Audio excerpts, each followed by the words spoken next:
എന്റെ പൊന്നു വെച്ചാൽ എനിക്ക് തലയ്ക്ക് സുഖമില്ലേ? നിന്നോട് എത്ര തവണ പറഞ്ഞാണ് നീ മേലെ ഈ കാര്യം പറഞ്ഞ് എന്നെ വിളിക്കരുത്.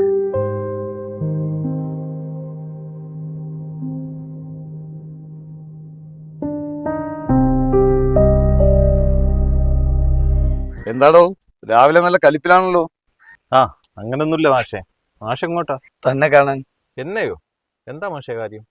പറയാടോ, നമുക്കൊന്ന് നടന്നാലോ? കുറച്ചു നാളായി തന്നോടൊരു കാര്യം പറയണമെന്ന് വിചാരിച്ചിരിക്കുകയായിരുന്നു. താനെന്താ മറ്റൊരു വിവാഹത്തെ കുറിച്ച് ചിന്തിക്കാത്തേ? തനിക്കധികം പ്രായമൊന്നും ആയിട്ടില്ലല്ലോ. എനിക്ക് തോന്നി ഇതാവും മാഷ് ചോദിക്കായിരുന്നു. ഇത് പ്രായത്തിന്റെ പ്രശ്നമൊന്നും അല്ല മാഷെ. ഒരിക്കൽ ഒരാളെ മാത്രം സ്നേഹിച്ചു, അവൾക്ക് വേണ്ടി ജീവിച്ചു. ഒടുവിൽ ഒരു തെറ്റിദ്ധാരണ, അല്ലെങ്കിൽ അവൾ ആഗ്രഹിച്ച പോലെ എന്നെ തനിച്ചാക്കി അവൾ പോയി. ആ നിമിഷം മുതൽ ഇന്നേ വരെ മറ്റൊരാളും എൻ്റെ ജീവിതത്തിൽ വന്നിട്ടില്ല. വരാനിട്ട് ഞാൻ ആഗ്രഹിക്കുന്നു. ഒന്നിൽ പരാജയപ്പെട്ടു എന്ന് വെച്ച് നിന്നെ മനോഹരമായി സ്നേഹിക്കുന്ന മറ്റൊരാൾ വന്നുകൂടെയില്ലല്ലോ. എനിക്കറിയാം നിന്നെ ഇപ്പോൾ ഫോൺ ചെയ്യാറുള്ള ഒരു പെൺകുട്ടി അതാരാണെന്ന് നിനക്കറിയില്ല. പക്ഷെ നിന്നെ നിരന്തരം വിളിച്ച് സ്നേഹിക്കുന്നു എന്ന് പറയുന്ന ഒരു പെൺകുട്ടി,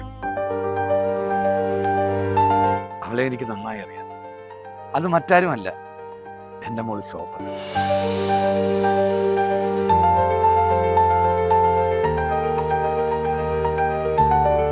ദിനേശ, നിന്നെപ്പറ്റി എനിക്ക് നന്നായി അറിയാം.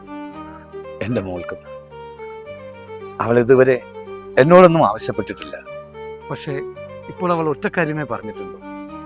അത് നിന്നെ ഇഷ്ടമാണെന്ന്, നിന്റെ ഭാര്യയായി ജീവിക്കാൻ ആഗ്രഹമുണ്ടെന്ന്.